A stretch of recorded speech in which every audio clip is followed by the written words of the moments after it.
வாழ்க வளமுடன். நான் உங்கள் தோழி லலிதா. இன்னைக்கு டாபிக், உங்கள் வாழ்வில் நல்லதொரு மாற்றம் காண வேண்டுமா? நீங்கள் நினைத்த காரியங்கள் அனைத்தும் ஜெயமாக வேண்டுமா? அதுக்கு என்ன பண்ணணும்? பிரம்ம முகூர்த்த நேரத்தை தேர்ந்தெடுங்கள். ஆம், லக்ஷ்மி கடாட்சம் நிறைந்த இந்த பிரம்ம முகூர்த்த நேரத்திற்கு திதி, வாரம், யோகம், நட்சத்திரம் என எந்த ஒரு தோஷமும் கிடையாது. அதிகாலை 4:30 முதல் 6 மணி வரை பிரம்ம முகூர்த்த நேரம். சில பேர் 3 மணி 3:30 மணிக்கே கூட சொல்கிறாங்க. ஆனால் அது ரொம்ப கஷ்டமாக இருக்குது. நானும் ஃபீல் பண்ணுறேன், ரொம்ப கஷ்டமாக இருக்குது. 4:30 மணி பரவாயில்ல, அது எல்லாராலையும் முடியும்னு நினைக்கிறேன். இரவில் உறங்கும் உயிர்கள் மீண்டும் காலையில் எழுந்திருப்பது கிட்டத்தட்ட மறுபிறவி போன்றது தான். ஒவ்வொரு நாளும் காலையில் மறுபிறவி படைப்பதை சிருஷ்டி படைத்தல் என்று சொல்லலாம். இந்த தொழிலை செய்பவர் பிரம்மா. இந்த நேரம் ஆன்மீக முக்கியத்துவம் கொண்ட நேரமாக கருதப்படுகிறது. அதிகாலை எழக்கூடிய பழக்கம் யாருக்கெல்லாம் இருக்குது? கமெண்ட்டில் போடுங்க.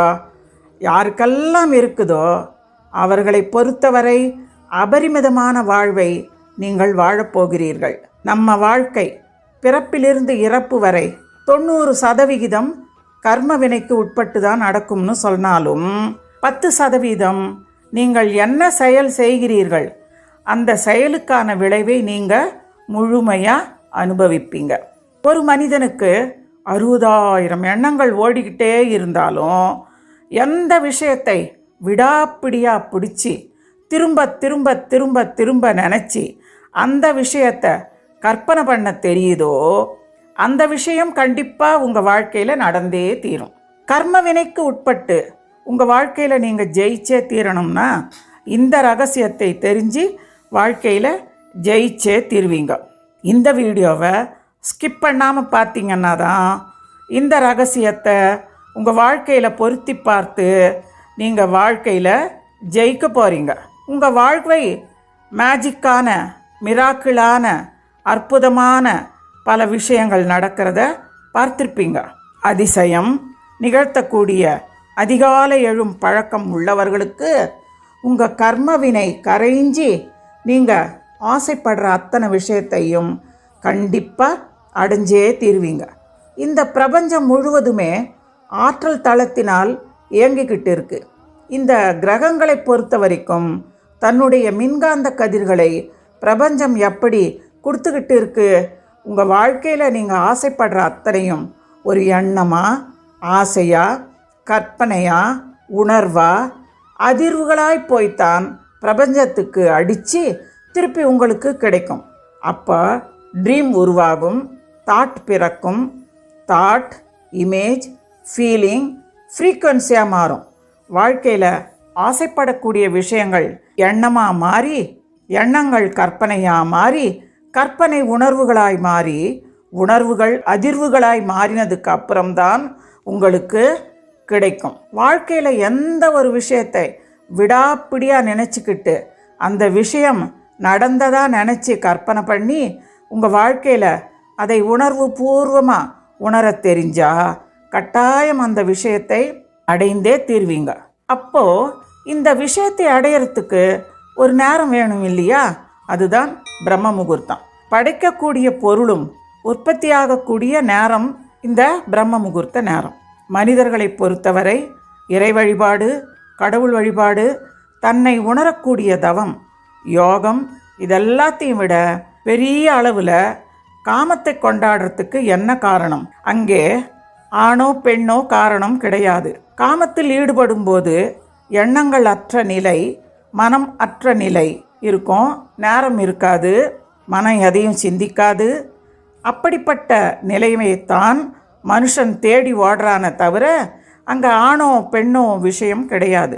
மனம் செயல்படாது, மனம் எண்ணங்களற்ற தன்மையில் இருக்கும்.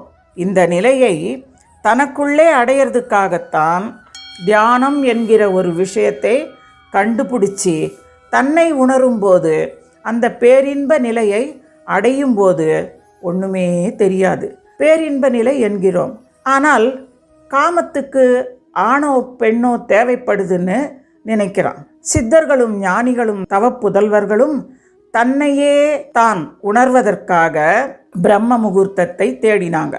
பிரம்ம முகூர்த்தம் என்பது சூரிய உதயத்திற்கு முன். அந்த நேரத்தில் காஸ்மிக் கதிர்வீச்சு, அல்ட்ரா வயலட், இன்ஃப்ராரெட் கதிர்வீச்செல்லாம் பூமிக்கு அதிகமாக கிடைக்கும். இந்த நேரம் மிகவும் சிறப்பாக செயல்படும். இந்த நேரத்தில் நீங்கள் ஆசைப்படக்கூடிய, நீங்கள் விரும்புகிறத காட்சிப்படுத்தி உணர தெரிஞ்சால் அந்த விஷயம் 100% நடக்கும்னு தெரிஞ்சுக்கிட்டிங்கன்னா கற்பனை பண்ணி பாருங்க. அமைதியாக இருக்கிற ஒரு ஏரி அல்லது குளம், அதில் ஒரு கல்லை தூக்கி போட்டிங்கன்னா அந்த கல் விழக்கூடிய சத்தம் உங்கள் காதுகளுக்கு தெளிவாக கேட்கும். கல் விழுந்த இடத்துலேருந்து அதிர்வலையாக அந்த நீர் பரவி பிரிவதை நீங்கள் பார்க்கலாம். இப்படிப்பட்ட பிரம்ம முகூர்த்த நேரத்தில் நீங்கள் அடைய நினைக்கிற விஷயத்தை காட்சிப்படுத்தி பாருங்கள். கண்டிப்பாக 100% கிடைத்தே தீரும். கற்பனை இல்லா மனிதன், சிறகுகள் அற்றவன்.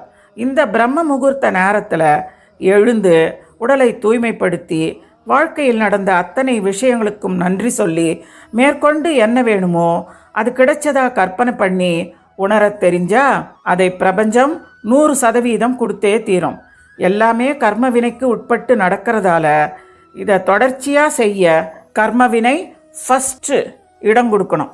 கர்மவினை நல்லபடியாக இருந்து வாழ்க்கையில் ஜெயிக்கணுங்கிற அமைப்பு இருந்தால் இந்த வீடியோ பார்த்து நான் சொல்கிற விஷயங்களை புரிஞ்சு பிரம்ம முகூர்த்தத்தில் எழுந்தால் ஜெயிக்க முடியும்.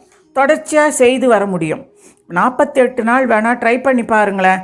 பிரம்ம முகூர்த்தம் தியானத்தில் இருக்கலாம். தியானம் என்பது ஒரு அமைதி நிலை. அது நம்ம எல்லோருக்குமே இயல்பாக இருக்குது. டெய்லி 10 நிமிஷம் கண்ணை மூடி அமைதியாக உட்கார்ந்தாலே போதும். ஓரிரு மாதங்களில் எண்ணங்களற்ற நிலைக்கு மனசு வந்துடும். அப்போது நீங்கள் ஆசைப்பட்ட அனைத்தையுமே பிரபஞ்சம் நடத்தி கொடுத்துடும். நினைக்கும் விஷயத்தை காட்சிப்படுத்தி கற்பனை பண்ணி உணரும்போது சுவாசம் வழியாக வெளியே போய் பிரபஞ்சத்தில் அடித்து அத்தனை விஷயங்களும் உங்கள் வாழ்க்கையில் கிடைச்சிடும். பிரம்ம முகூர்த்த நேரத்தில் ஆர்ப்பரிக்கும் மனிதர்கள் தூங்குறாங்க. அளவுக்கு அதிகமான எண்ண அலைகள் மேலே போகாது. 6 மணிக்கு மேலே ஆர்ப்பரிக்கக்கூடிய இந்த உலகத்தில் கோடிக்கணக்கான மனிதர்களுடைய எண்ண அலைகள் மேலே எழும்பி போகும்.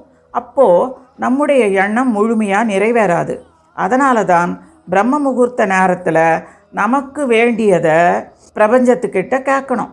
அற்புதமான விளைநிலத்தில் ஒரே ஒரு செடி நட்டால் அந்த இடத்துல களை இல்லை, புல் பூண்டு இல்லைன்னா அந்த செடி அற்புதமாக வளர்ந்து மரமாயிடும். நம்ம வேலை என்ன? உரத்தை போட்டு பாதுகாத்தா போதும். அதே மாதிரி அற்புதமான விளைநிலமாக இருக்கக்கூடிய பிரம்ம முகூர்த்தத்தில் உங்கள் மனசில் ஒரு விஷயத்தை, அதுதான் விதை, ஆசைப்பட்டீங்கன்னா அதை காட்சிப்படுத்தி உணர தெரிஞ்சால் அந்த விஷயம் சுவாசத்தில் பிரபஞ்சத்துக்கிட்டே போய் அதிர்வுகளை அடித்து கேட்கக்கூடிய விஷயம் 100% கிடைச்சே தீரும். நினைச்ச விஷயம் நடந்தே தீரும். கற்பனை பண்ணின அத்தனை விஷயமும் அடைய போகிறீங்க. அதிகாலை எழுந்தால் சுத்தமான ஓசோன் காற்றை சுவாசிக்கலாம். இது நம் உடலில் உள்ள நோய்களை குணப்படுத்தி நம் ஆயுளை அதிகரிக்கிறது. வாழ்வு சிறக்கும்.